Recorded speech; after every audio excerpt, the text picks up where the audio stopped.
다음은 실용적인 글입니다. 먼저 서간문, 편지입니다. 상대편에게 전하고 싶은 것을 적어보내는 편지글을 서간문이라고 합니다. 서간문에 일반적인 형식이 있어요. 자, 서두에서는 기필, 호칭, 그 다음에 이제 시후라고 해서 계절 인사, 그 다음 이제 문안 인사로 이제 구성됩니다. 그 다음 사연, 본문인데요. 기사, 그리고 주문으로 구성됩니다. 마지막 결미는 끝인사, 그 다음 쓴 날짜, 서명순으로 구성됩니다.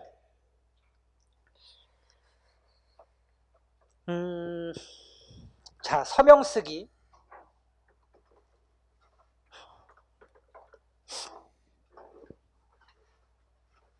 서명일 때는요, 서명 쓰기. 마지막에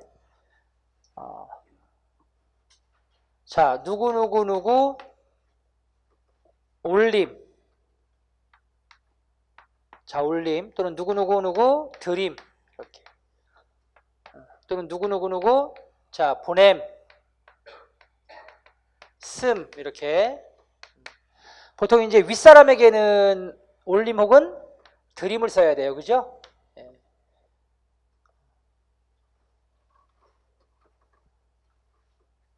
서명 쓰기. 자, 동년배나 아랫사람에게는 이렇게 보냄, 씀이라고 하면 되는 거고요.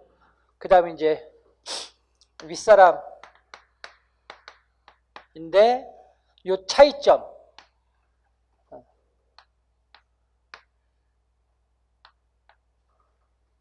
보통 이제 그 부모님이나 그죠? 부모님이나 또는 스승 등 이렇게 극존칭의 대상들은 올림이라고 쓰시는 것이 맞습니다, 여러분. 반면 그냥 보편적인 높임, 보편적인 높임에는 드림이라고 쓰는 것이 맞고요.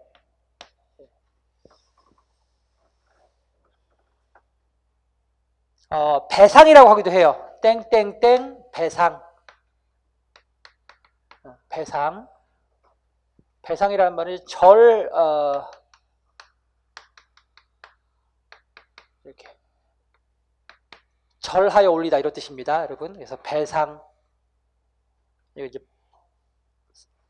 극히 높여야 할 대상한테는 이제 이렇게 쓰시면 됩니다. 그 다음에 이제 봉투 쓰기입니다, 여러분. 이건 서명이고요. 봉투 쓰기.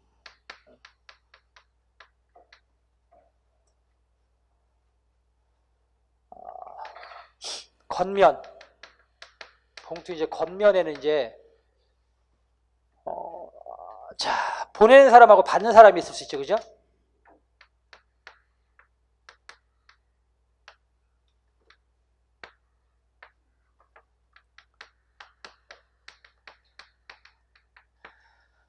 보낼 때는 직함을 앞에 넣습니다, 여러분. 직함.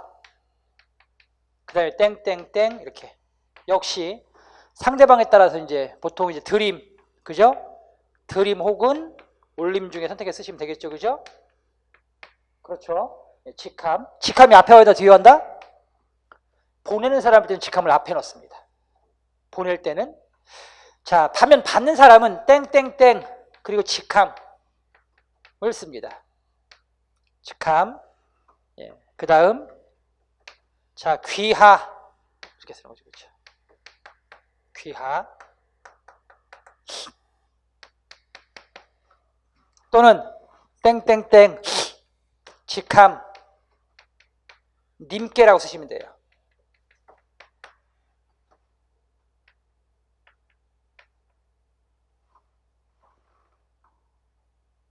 반면 자, 땡땡땡 님 님 귀하이라고 쓰시면 안 돼요, 여러분.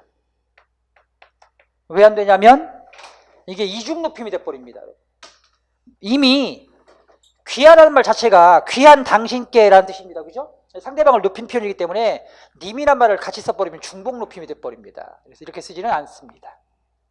알겠어요? 그 다음에 이제 단체인 경우, 받는 사람이 단체, 기관인 경우에는 기관 또는 단체 명을 쓰시고요. 그죠? 기관명, 단체명을 쓰시고 여기다 뭐라고 쓰셔야 돼요, 여러분?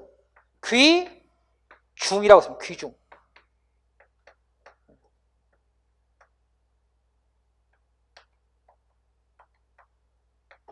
자, 귀중이라고 쓰셔야 돼요. 알겠어요? 기관, 단체명 다음에는 귀중이라고 씁니다.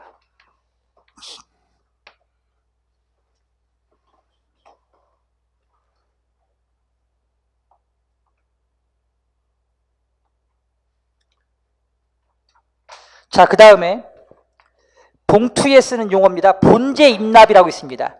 자기 집에 보낼 때 자기 이름 밑에 씁니다. 이 본제 임납이 이제 뭐냐면 예전에 그 유교 사회에서 그 부모님의 함자를 함부로 내 입에 그 올리는 것을 불축이라고, 불효라고 생각했기 때문에 부모님 이름을 감히 쓰지 않습니다. 그러니까 그런 경우에 자기 이름을 쓰고, 그다음에 본제 임납이라고 하면 자기 집 부모님께 나는 뜻입니다. 알겠습니까? 자, 그 다음 이제 뭐 전교, 다른 사람의 손을 거쳐서 받지 않는 뜻이고요. 친전, 편지를 받을 사람이 직접 펼쳐보라는 뜻입니다. 자, 친할 친자에 펼칠 전적에서 친히 펼쳐보라는 뜻입니다. 단체나 기관에는 귀중이라는 말을 쓰고요. 그 다음에 윗사람에게는 귀하, 뭐 좌하, 존하, 괴하 등의 높임 표현을 쓸 수 있습니다. 다음 일기문입니다. 자기 생활의 기록으로 자신이 하루 동안 보고 듣고 겪은 사실을 기록한 글입니다. 일기문은 내용과 형식이 자유로운 글이고요. 비공개적인 글, 자기 독백적인 글입니다. 그 다음 자기 역사의 기록이며 생활의 설계이기도 하다. 자, 일기문의 목적, 자신의 생활을 반성하고 미래를 계획함으로써 인격을 수양할 수 있습니다. 그 다음 주의력, 관찰력, 비판력을 함양시킬 수 있고요. 그 다음 문장 표현 능력을 향상시킬 수 있습니다. 자, 쓰는 요령, 당연히 솔직하게 사실 그대로 써야 합니다. 구체적으로 정확하게 써야 하고요. 인상 깊었던 사건을 중심으로 씁니다. 그 다음에 나, 너, 오늘 등의 이런 말들은 쓰지 않습니다. 왜냐하면 일기는 당연히 내가 쓰는 겁니다. 그렇죠? 그러니까 나는 이란 말을 쓸 필요가 없는 것이고요. 또 오늘, 그러니까 일기는 되게 이제 그 오늘 있었던 일을 반성하는 것이니까 역시 오늘이란 말도 굳이 쓸 필요가 없는 말입니다. 자기소개서도 마찬가지입니다. 자기를 소개하는 글이기 때문에 필자는 반드시 자기입니다. 그러니까 자기라는 것이 전제되어 있기 때문에 저는 이란 말을 쓸 필요가 없습니다. 자, 그 다음 기사문입니다. 생활 주변에서 일어난 사건을 신속 정확하게 전달하기 위해 쓴 글입니다. 자, 기사문의 특성, 시의성입니다. 가장 최근의 사건, 시대적 상황과 적절한 사건이어야 하고요. 저명성, 기사의 대상이 독자들에게 잘 알려진 사람이어야 합니다. 어제 그 여성시대에 그 라디오 프로그램 여성시대라는 그 프로그램이 있거든요. 그 프로그램에 어떤 그 청취자가 사연을 보냈어요, 여러분. 근데 그게 다음날 신문 기사에 대서특필됐습니다. 그 기사에 사연을 보낸 사람이 누구예요? 그 문재인 대통령님이신 거죠. 그러니까 라디오 프로그램을 시청하시다가 그 사연을 듣고 이제 그 문자를 보내신 거예요. 그래서 그걸 이제 그 프로그램에서 소개를 시켜줬고 실제 통화가 된 거죠. 그게 이제 저명성인 거죠, 그렇죠? 그러니까 누구나 사연을 이제 듣고 그죠, 편지를 보내거나 문자를 보낼 수 있는데 그게 다 기사가 되는 건 아니잖아, 그렇지? 사회적으로 영향을 끼칠 만한 사람이니까 그게 이제 신문 기사 거리가 되는 것입니다. 그다음에 근접성, 사건과 사건 주체가 독자들이 심지어로 가깝게 느낄 수 있는 것이어야 한다. 그 다음 영향성, 많은 사람들이 생활에 영향을 줄 수 있는 것이어야 합니다. 그 다음 흥미성, 역시 이제 신문 기사도 독자의 흥미를 유발시킬 수 있는 것이어야 합니다. 근데 이제 흥미성을 이제 그 지나치게 추구하다 보면 기사가 이제 선정적인 방향으로 흘러갈 수 있습니다. 이제 그런 것들은 이제 지양해야 합니다. 그런 기사를 쓰는 사람들을 이제 우리는 기레기라고 하는 거죠, 그렇죠? 예.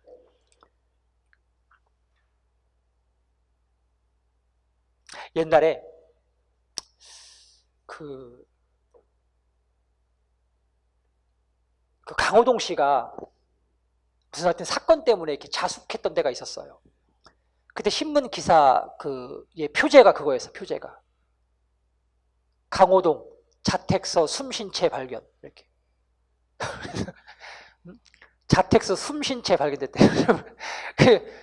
그런 식으로 제목을 뽑는 거죠, 그렇죠? 그죠, 여러분? 예. 흥미성, 그죠? 선정성. 예. 자, 기사의 구성. 기사문은 표제, 부제, 전문, 본문 이렇게 역피라미드형으로 구성됩니다. 표제는 기사의 핵심 제목입니다.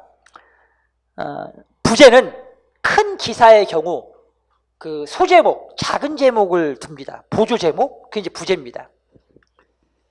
그래서 이제 제목을 뒷받침하는 이제 내용이 될 수 있겠습니다. 전문, 특집 기사나 이제 큰 기사의 경우 그 요약문이 앞부분에 옵니다. 기사 전체에 대한 요약 기사가 이제 전문입니다. 그 다음에 이제 본문이 있고요. 자, 본문을 쓸 때는 반드시 육하 원칙에 입각해 써야 합니다. 자, 그 다음 기사 중에는 객관적인 사실뿐만 아니라 기사의 주관적인 의견이 들어가기도 합니다. 그런 걸 이제 해설이라고 해요. 그래서 신문 기사를 읽을 때는 그것이 객관적인 사실인지 아니면 신문 기사의 주관적인 의견인지를 반드시 판단해야 하는 것입니다. 자, 기사문의 종류, 보도기사. 소식을 전하는 기사로 신속성과 정확성을 생명을 합니다. 다음, 논설기사입니다. 사설과 외부 인사의 논설문 등을 볼 수 있습니다. 해설기사. 보도기사만으로 부족한 경우, 또는 매우 중대한 사건인 경우, 혹은 전문 분야에 속한 경우 독자에게 친절히 설명해주는 기사가 있습니다. 해설기사였습니다. 그 다음 기자가 직접 뉴스가 있는 곳을 찾아가서 느낀 바를 적는 탐방기사. 그 다음 특정 인물이 보도의 대상이 될 때 혹은 그 사람의 입을 통해 어떤 사실을 알아내려고 할 때 또는 특정 인물과의 대화로 얻어지는 기사를 이제 대담기사라고 합니다. 기사문을 읽을 때 유의점. 자, 육하원칙에 맞춰 읽어야 하고요. 신문 기사는 특정한 사실과 함께 기자의 주관적 의견이 첨가될 수 있으므로 사실과 의견을 구분해야 한다. 또 이제 신문은 정보를 가공, 변형하는 편집 과정을 반드시 거칩니다. 그래서 비판적, 객관적인 시각으로의 수용 자세가 필요합니다. 예를 들면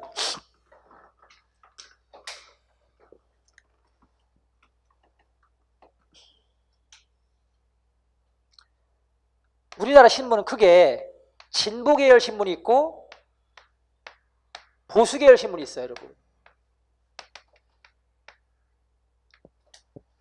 그러니까 똑같은 사건이어도 진보 계열 신문은 지금 정부가 이제 흔히 이제 진보를 표방하는 정부 아니겠습니까? 그렇죠? 그럼 이제 똑같은 정부 정책이어도 진보 계열 신문은 정부 정책에 옹호하는 논조가 되는 거고요. 그렇죠?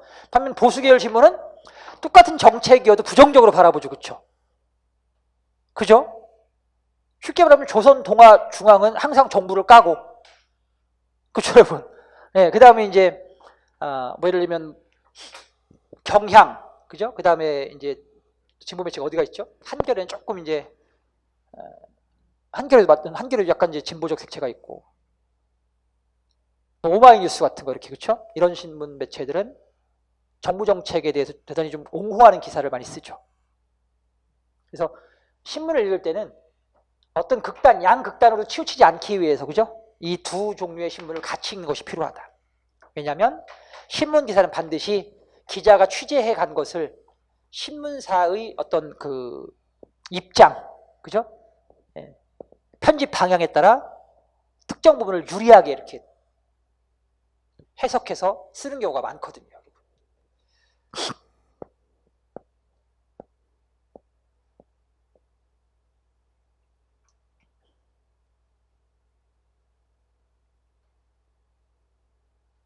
그러니까 예를 들면 이제 그런 거죠. 최근에 이제 뭐 조국 장관 이제 임명됐잖아요, 그죠? 그 딸이 조국 장관 딸. 예를 들면 대학을 입학할 때, 그죠? 대학을 입학할 때 그 논문 이제 뭐 일저자, 그죠? 저자로 해가지고 대학에 입학했다는 거 아닙니까, 여러분? 이제 여러분 보수 신문에서는 고등학생이 논문 일저자가 말이 되냐, 그죠? 이거 불법이다. 그래서 장관직 수행하면 안 된다. 이렇게 이제 논조를 잡아가는 거고.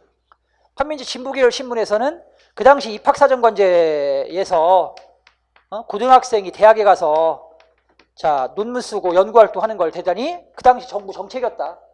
그 당시 정부 정책에 입각해서, 그죠? 그 후보자의 딸이 활동한 것이므로 그게 뭐 법적인 문제가 없으니까 장관직을 수행하는 데는 문제가 없다. 이렇게 쓰는 거야. 똑같은 사건인데도 불구하고. 그 이제 균형 잡힌 시각을 위해서는 우리가 이 두 매체를 같이 읽는 것이 필요하다. 자, 그 다음에 이제 기사문의 표제는 내용을 압축하여 보여주는 것이므로 표제를 보고 내용을 파악하거나 예측하는 연습을 합니다.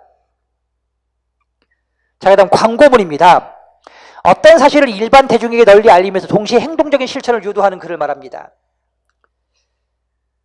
자, 이 기사문이나 광고문은 여러분들이 실제 현장에 진출했을 때 여러분들이 직접 그 업무를 수행하는 과정에서 작성해야 하는 부분이기도 해요. 예를 들면 관공서 기사는 기자가 취재를 하기보다는 여러분들이 다 보도자료를 냅니다. 관공서는 다 뭐가 있어요, 여러분? 공보 파트가 있어. 공보부. 구청만 해도 다 이 공보부가 있고 이 공보부 담당하는 공무원들이 있다고, 여러분. 이제 대언론 담당하는 부서예요, 이 공보부가. 그럼 여기서 보도자료를 냅니다. 이 보도자료가 뭐냐면 신문 기사의 형태로 내는 겁니다. 그러니까 이걸 가지고 기자들은 그냥 이제 요 내용을 이제 뭐 간추리거나 뭐 이 내용에서 이제 뽑아서 이제 기사로 이제 송고를 하는 거지. 그러니까 실제 여러분 기사 작성 유령에 맞게끔 써야 되는 것이 보도 자료입니다. 그 다음에 이제 또 지난번에 얘기했잖아. 예를 들면 우리가 구청 공무원이 됐어. 구청 공무원이 됐는데 자 우리 구청에서 자 예를 들면 구민 노래자랑을 개최하려고 그래, 여러분. 구민 노래자랑. 그럼 이제 이 구민 노래자랑을 각 구에 홍보하려면 뭘 써야 돼? 네, 광고문을 작성해야 되겠지, 그렇지? 자, 땡땡땡 주무관, 김주무관, 이제 구청장님이 불러오시오. 김주무관, 뭐 김 누구 땡땡 주무관. 지금 다 주무관이 나오죠, 그렇죠? 자, 우리 구에서 구민 노래자랑을 하려고 하는데, 자, 이걸 어떻게 홍보할 것인지, 자, 홍보 기획서하고, 근데 광고문 한번 작성해 보세요. 구청장이 딱 이제 그 오도를 내리겠죠, 그렇죠? 그러면 아유, 저 이런 거 못 씁니다, 이렇게 할 거예요, 여러분? 잘 써봤습니다, 이렇게 할 거야? 안 되잖아, 그렇죠? 써야지, 그렇죠? 광고문. 그래서 실제 여러분들하고 굉장히 밀접한 글이다, 이렇게 보시면 돼요. 자, 광고문은 구성입니다. 서두, 독자나 청자의 관심을 끌기 위한 부분입니다. 예를 들면 이제 뭐, 그죠? 땡땡 구민 노래자랑, 그죠? 이렇게 이제, 하여튼, 그게 서두가 되겠지, 서두, 그쵸? 서두. 땡땡 구민 노래자랑. 그 다음, 이제 캐치프레이즈.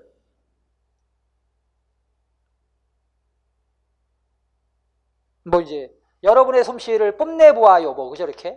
여러분의 솜씨를 뽐내보아요.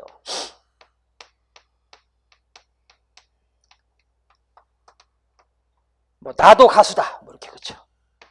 이런 거 이제 해가지고, 그죠? 해서 이제 캐치프레이즈.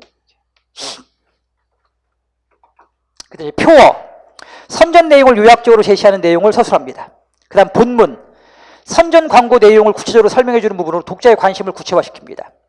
그러니까 예를 들면 이제 뭐가 와야 돼? 본문에는 자 일시, 그죠? 일시 언제? 그다음에 참가 대상 땡땡 구민 누구나, 그죠? 예. 그다음에 뭐 예선 있으면 예심 언제, 그죠? 그다음에 이제 뭐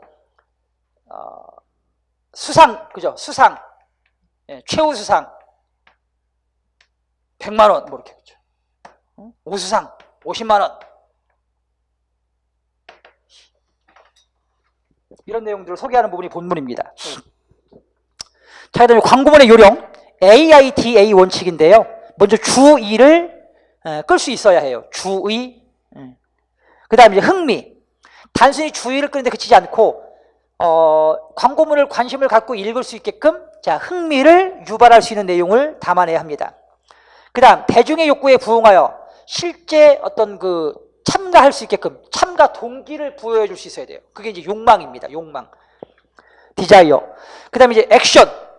구체적으로 이제 아까 얘기했던 것처럼 뭐 일시, 그죠? 수상 특전 이렇게 해서 신청, 그죠? 신청은 땡땡땡 어디 뭐 누구 어디 부서 이렇게 해서 뭐 인터넷 신청라든지 이렇게 구체적인 이제 판매 방법이나 조건, 뭐 신청 방법 등을 제시하는 단계가 실행입니다.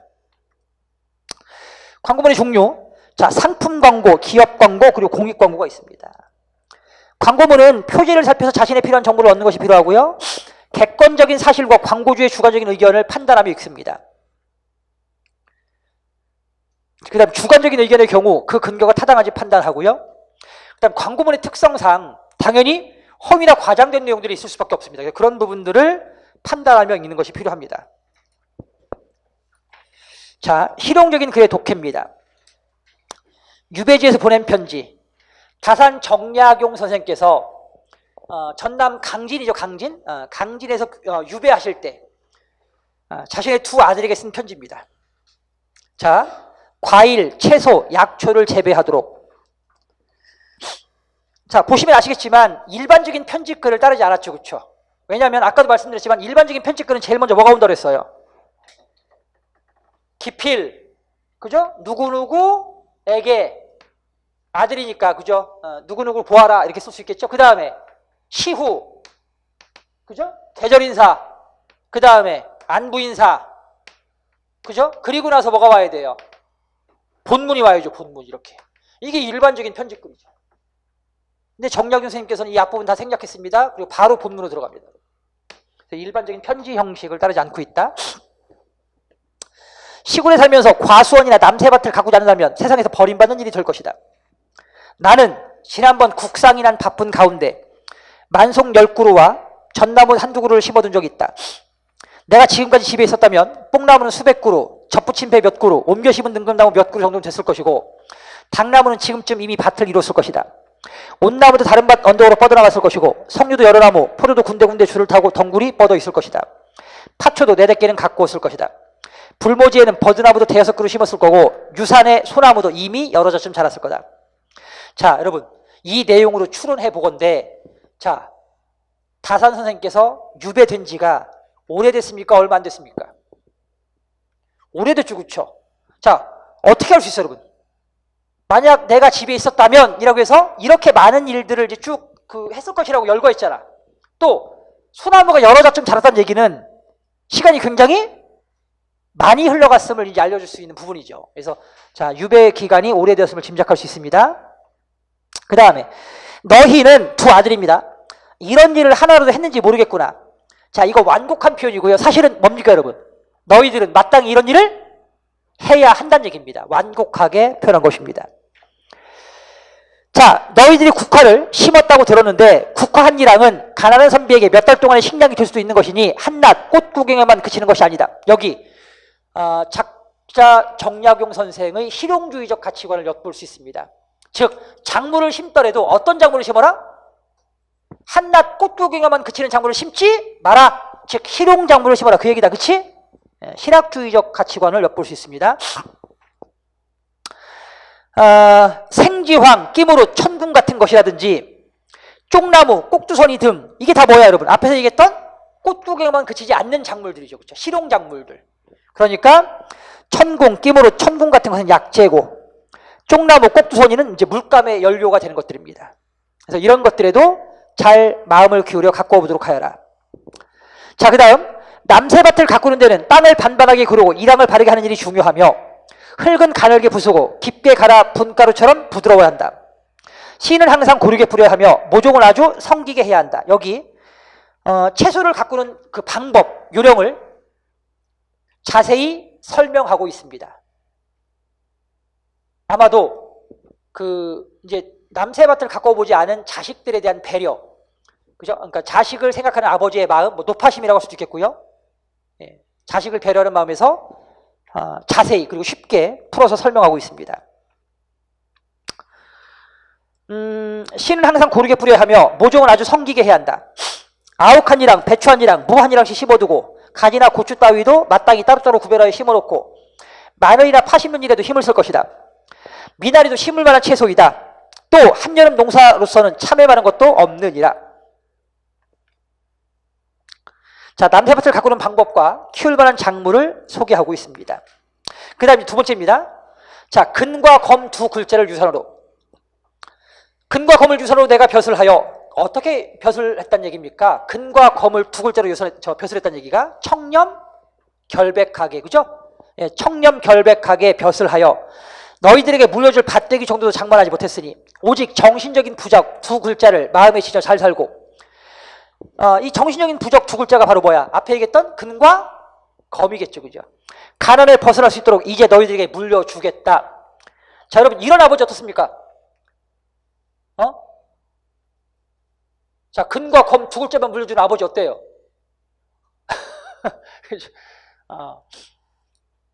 이거 말고 다른 거 주시는 게 좋죠, 그렇죠? 눈에 보이는 거, 여러분, 손으로 잡을 수 있는 거 이런 거 주시는 게 좋지. 어쨌든 자, 근과 검 두 글자를 물려줄 테니 너무 야박하다고 하지 마라. 한 글자는 근이고 또 한 글자는 검이다. 이 두 글자는 좋은 밭이나 기름진 땅보다도 나은 것이니 일생 동안 써도 다 닳지 않을 것이다. 그런 얘기가 있습니다. 그러니까 고기를 잡아줄 것이 아니라 고기 잡는 이제 방법을 가르쳐 줘라. 그죠? 마찬가지죠. 그러니까 돈을 물려줄 것이 아니라 근면함과 검소함을 너희들에게 물려주겠다. 그 얘기입니다. 자, 부지런함이란 무엇인가? 자, 물었죠, 여러분. 그쵸? 예, 묻고, 그 다음에 오늘 할 일을 내일로 미루지 말며 아침할 때 일을 저녁대로 미루지 말며 맑은 날에 해야 할 일을 비 오는 날까지 끌지 말도록 하고 비 오는 날 해야 할 일도 맑은 날까지 끌지 말아야 한다. 자, 묻고 답하는 방식 쓰고 있습니다. 자, 그 다음 늙은이는 앉아서 감독하고 어린 사람들은 직접 행동으로 어른의 감독을 실천에 옮기고 젊은이는 힘든 일을 하고 병이 든 사람은 집을 지키고 부인들은 길쌈을 하느라 한밤중이 넘도록 잠을 자지 않아야 한다. 자, 여러분, 부인들은 즉 여자들은요 길쌈을 하느라 한밤중, 그러니까 새벽 1시 전에는 잠을 자서는 안 된다고 합니다. 자, 여러분, 자, 생각해 보세요. 내 남편이 다산 정약용입니다. 그러니까 내가 정약용의 부인이 되면 나는 역사에 이제 대대로 남겠지, 그치? 정약용 선생의 부인. 그 대신 새벽 1시 전에는 절대 잠을 잘 수가 없습니다. 어떻습니까? 정약용 선생의 부인. 여러분, 예. 자, 또 보세요. 그래서 이렇게 새벽 1시 전에는 잠을 자지 않아야 합니다. 요컨대 집안에 상하 남녀간에 단 한 사람도 놀고 먹는 사람이 있어서는 안 된다. 또 잠깐이라도 한가롭게 보여서는 안 됩니다. 잠깐도 쉬어서는 안 돼요, 여러분. 그러니까 정약용 선생의 부인이 되되 한 번도 쉬면 안 돼. 알겠어요? 1시 전까지는 계속 일만 해야 돼. 대신 정약용 선생의 부인이 돼서 역사의 길이 남을 수 있어. 자, 부지런함입니다. 알겠습니까? 어떤 방법 쓰고 있죠? 자, 여러분, 묻고 답하는 방식 썼다고 아까 얘기했고, 그죠? 그 다음에 부지런함이 무엇인가를 뒤에 구체적인 뭘 통해 뒷받침했어요? 예시, 그렇죠? 예시를 통해 뒷받침하고 있어요. 일반적 진술 얘기했고, 부지런함 일반적인 거 얘기했고, 뒤에서 예시를 통해서 구체적 뒷받침하고 있습니다. 자, 그 다음에 또 검이란 무엇일까? 역시 묻고 답하는 방식 쓰고 있습니다. 이번엔 검소함입니다. 의복이란 몸을 가리기만 하는 것인데 고운 비단으로 된 옷은 조금이라도 해지면 금방 볼품이 없는 것이 됩니다. 하지만 텁텁하고 값싼 옷감으로 된 옷은 약간 해진다 해도 볼품이 없어지지 않는다. 그래서 한 벌의 옷을 만들 때는 앞으로 계속 오래 입을 수 있을지 없을지를 생각해서 만들어야 하며 곱고 아름답게 만들어 빨리 해지도록 해서는 안 된다. 자, 정약용 선생의 부인이 되는 방법입니다. 그렇죠? 예, 절대 여러분 옷은 어떤 옷을 입을 수가 없어? 좋고, 그죠? 비단으로 된 이런 옷은 절대 못 입습니다. 텁텁하고 값싼 옷감으로 된 옷만 평생 입어야 되는 거야. 그 대신 정약용 선생님의 부인이 될 수 있습니다. 아까 새벽 1시 전에 잠을 못 자는 거고, 그죠? 잠시도 놀면 안 되는 거고. 자, 또 그래서 이제 검소함의 실천인데, 자, 무엇을 통한 검소함의 실천이죠, 여러분? 옷을 통한, 그렇죠? 옷을 통한 검소함의 실천입니다. 다음 보겠습니다. 자, 이번엔 이제 음식을 통한 검소함, 먹는 것까지 감시합니다. 정약용 선생님께서는 먹는 것까지 감시해. 음식은 목숨만 이어가면 되는 것이다. 아무리 맛있는 고기나 생선이라도 입안에 들어가면 곧 더러운 물건이 되어버린다. 삼키기 전에 벌써 사람들은 싫어한다. 자, 인간이 이 세상에서 귀하다고 하는 것은 오직 정성 때문이니 전혀 속임이 있어서는 안 된다. 하늘을 속이면 제일 나쁜 일이고 임금이나 어버이를 속이거나 농부가 같은 농부를 속이고 상인이 동업자를 속이면 모두 죄를 짓는 것이다. 그런데 단 한 가지 속일 수 있는 것이 있습니다. 그게 뭐냐면 자기 입과 입술입니다. 이거 무슨 얘기야? 자, 음식은 목숨만 이어가면 되는 거니까 굳이 비싸고 맛있는 음식을 먹기보다는 싸고 맛없는 음식을 먹으면서 대신 입과 입술을 속이라는 거지. 그죠? 자기 입과 입술을 속이래. 그러니까 뭐 먹으면서 그러니까 내가 랍스터가 먹고 싶어. 근데 랍스터는 비싸잖아.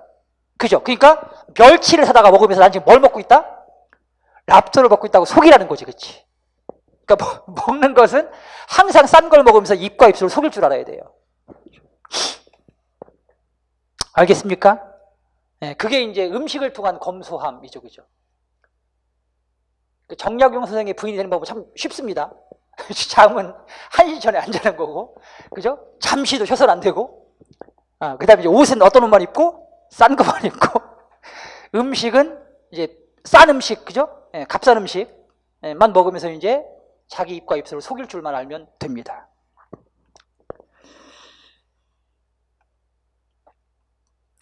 자, 다산 정약용 선생님께서 자기 아들에게 쓴 편지입니다. 자, 그 다음 이제 일기 보겠습니다. 가람 일기. 가람 이병기 선생님께서 6.25 전쟁 일제강점기에 쓴 제 일기입니다. 자, 1921년 6월 24일 금요일, 비 오다 그치다. 그러니까 이게 이제 일기의 전형적인 형식이죠. 그렇죠? 날짜 그리고 날씨. 익채군이 찾아와 그 중형, 둘째 형입니다. 둘째 형이 공판이 오늘 일하기에 용해군을 데리고 재판소로 갔다. 비는 쫙쫙 쏟아진다.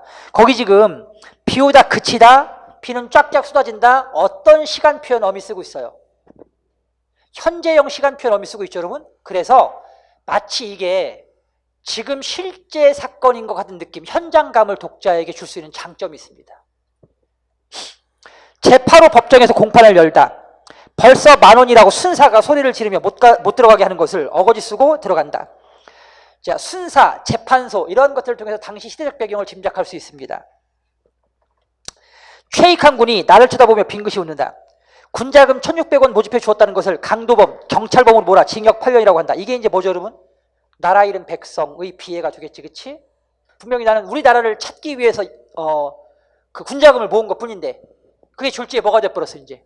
강도범, 그죠? 경찰범이 된 겁니다. 자, 익한군의 말대답이며 변호사 김병로의 변론이 다 바르고 분명하다. 그는 어떻게 판결할는지 오는 7월 1일에 공판을 연다니 그때 보자. 쓸쓸한 판사의 얼굴은 아무리 보아도 따뜻한 정이 조금도 없는 듯 맨 뒤에 익한군의 하고자 하는 말을 마구 바사뜨린다. 간수, 역시 시대적 배경을 짐작할 수 있습니다. 간수는 곧 되도록 교도관입니다. 그렇죠? 교정공무원. 손목에 수갑을 채우고 머리에 용수를 씌우고 노로 허리를 묶어서 나간다. 자, 그 다음 이제 7월 1일 보겠습니다. 다음 장 7월 1일. 7월 1일 금요일입니다. 막다. 아침밥 먹는 길로 재판소에 가다. 1시간쯤 지나서 최익채군이 오고 또 2시간 지나 최익한 군이 와 공판을 연다. 너무 방청객이 많다고 나를 들여보내지 아니한다. 재판소 마당으로 오락가락하다가 2시간을 보내서 오포 소리가 나고 조금 있으려니까 익한 군이 용수를 쓰고 나온다. 들으니 징역 6년이라고 선고받았다. 바로 눈물이 쏟아진다. 바로 이게 맥수지탄, 그러니까 나라 잃은 탄식이라고 볼 수가 있겠습니다. 자, 일기인데요, 여러분.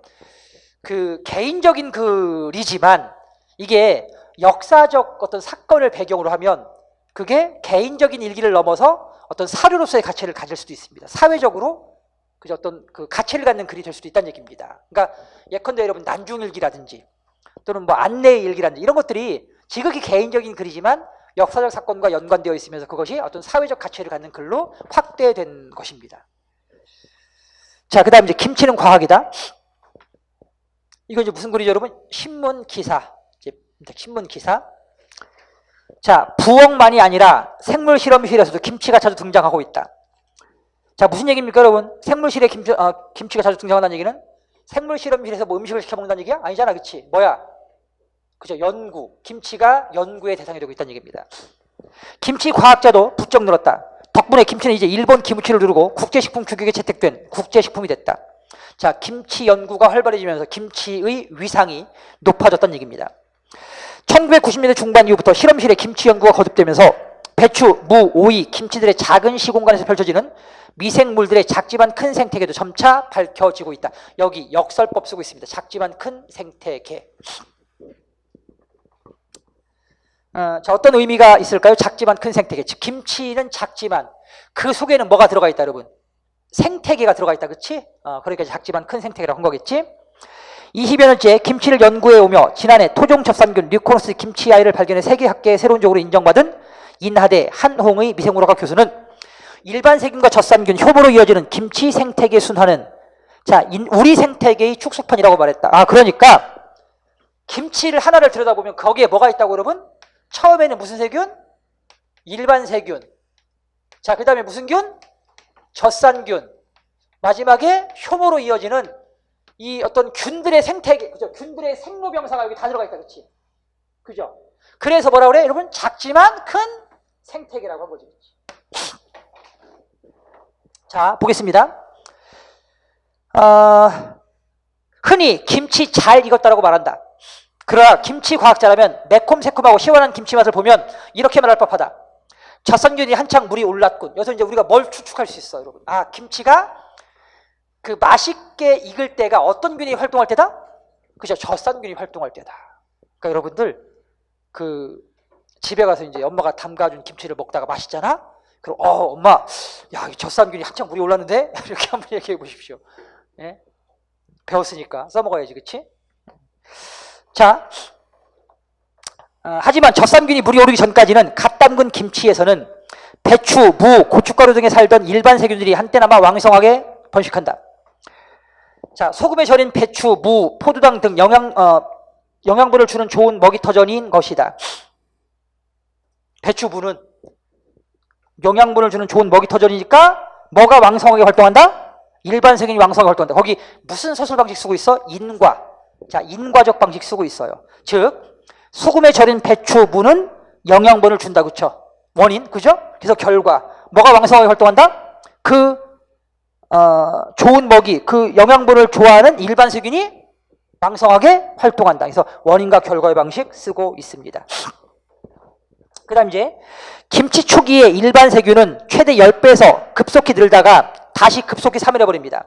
그러니까 일반 세균이 크게 이제 왕성하게 활동하다가 다시 이제 급속하게 사멸해버린대요. 제 입에 맞는 먹잇감이 줄어드는 데다가 자신이 만들어내는 이산화탄소가 포화 상태에 이르러 더 이상 살아갈 수 없는 상태가 되는 거죠. 역시 여기도 인과적 방식 쓰고 있습니다. 그죠? 처음에는 왕성하게 증가했다가 갑자기 싹 죽습니다. 그죠? 왜? 뭐가 줄어드니까? 먹잇감이 줄어들고 또 자기가 내뱉은 이산화탄소가 포화 상태에 이르러서 살 수 없게 만드는 거죠. 자, 그 다음 한 교수는 이즘 산소를 싫어하는 혐기성 미생물인 젖산균이 활동을 개시한다. 말했다. 젖산균은 시큼한 젖산을 만들며 배추, 무를 서서히 김치로 무르익게 만든다. 젖산균이 살 수 있는 환경이 되는데 다른 미생물이 출현하면 수십 종의 젖산균이 함께 박테리오신이라는 항생물질을 내뿜어 이를 물리친다. 그러나 젖산 왕조도 크게 두 번의 부흥과 몰락을 겪는다. 김치 중기엔 주로 둥근 모양 젖산균이, 김치 말기엔 막대 모양 젖산균이 세력을 떨친다. 한국식품개발연구원 박원수 김치연구단장은 처음엔 젖산과 에탄올 등 여러 유기물을 생산하는 젖산균이 지배하지만 나중엔 젖산말을 내는 젖산균이 우세종이 된다며 김치가 숙성할수록 시큼털털해진 것은 바로 이 때문이다라고 설명했다. 자, 그 다음 한 교수는 둥근균이 내뿜는 젖산 탓에 김치의 산도는 점점 높아지는데 산도가 0.5%가 넘는 순간 둥근균은 쇠퇴하고 그때부터 막대균이 기하급수적으로 증식한다. 그러니까 김치 중기엔 둥근 젖산균, 그 다음에 김치 말기에는 이제 막대 젖산균이 활동하는데 그 기점이 되는 것이 뭐라고 그러면 산도, 그죠? 산도 0.5다, 그치? 산도, 그러니까 신 정도죠, 그쵸? 산도가 0.5 미만이면 둥근 젖산균, 산도가 0.5 이상이면 막대 젖산균이다. 자, 그 다음 산성에 강한 막대균은 왜냐하면 산도 0.5 이상에서 활동하니까 이때부터 김치의 운명을 다하는 산도 1%의 시기까지 계속 세력을 확장한다. 자, 김치는 유독 젖산균이 똘똘 뭉쳐 생태계를 지배하는 독특한 식품이다. 곰팡이, 세균, 효모 등이 섞여 사는 보통 발효식품과는 달리 김치는 젖산균의 지배가 워낙 공고하게 구축되어 있는 것이다. 20년 동안 갖가지 김치들 다 헤집어봤는데 정말 다른 균은 찾기가 힘듭니다. 김치가 잘 익었을 때는 젖산균밖에 없더라고요. 요구르트는 비교도 안 되는 수십 가지 젖산균들의 덩어리입니다. 그게 우리 김치죠. 그렇지만 젖산 왕국도 산성화, 그러니까 산도가 1%를 넘어서면 결국 최후를 맞이한다. 1ml의 김치에 최대 10억에서 100억 개를까지 증식하며 구가하던 막대균조차 자신이 만든 젖산 환경을 견디지 못하고 사멸하는 사이에 여기 자신이 만든 젖산 환경을 견디지 못하고 사멸합니다. 자업자득이라고 합니다. 자업자득. 젖산을 먹어치우는 효모가 마지막 해결사로 등장합니다. 군내가 나고 김치 국물에 허연 효모가 뜨기 시작하면 젖산 왕균은 최후를 맞이하게 되는 것이다. 자, 여러분, 그래서 이 글에 사용된 주된 설명 방식은 자, 부분에는 인과적 방식 쓰고 있고요. 전체적으로 보면 자, 김치 초기에는 일반 세균, 그죠? 그 다음에 중기에는 둥근 젖산균, 그리고 그 다음에 이제 0.5%를 산도가 넘어서면 막대 젖산균, 그죠? 그 다음에 1%를 넘어서면 효모. 각 단계별로 김치가 어떻게 익어가는지를 설명했죠, 그죠? 절차, 단계별로 내용을 수술하는 방식을 뭐라고 하죠, 여러분? 김치가 익어가는 단계, 과정을 밝혀서 설명하는 방식을 뭐라고 그래? 시간성을 고려한 동태적 전개 방식 중에 과정의 방식, 과정의 방식 쓰고 있습니다, 여러분. 자, 이상 신문 기사문이었습니다. 자, 이렇게 해서 이제 비문학 독해 실제까지 모두 해봤고요. 이제 다음 시간에는 이제 한자 나가고, 그 다음에 이제 고전문학 나가도록 하겠습니다. 알겠습니까, 여러분? 네, 그러니까 다음 시간에는 책 3권 고전문학 파트 함께 가져오시면 돼요. 예. 잠시 후에 문제 풀어보도록 하겠습니다, 여러분. 예, 수고하셨습니다.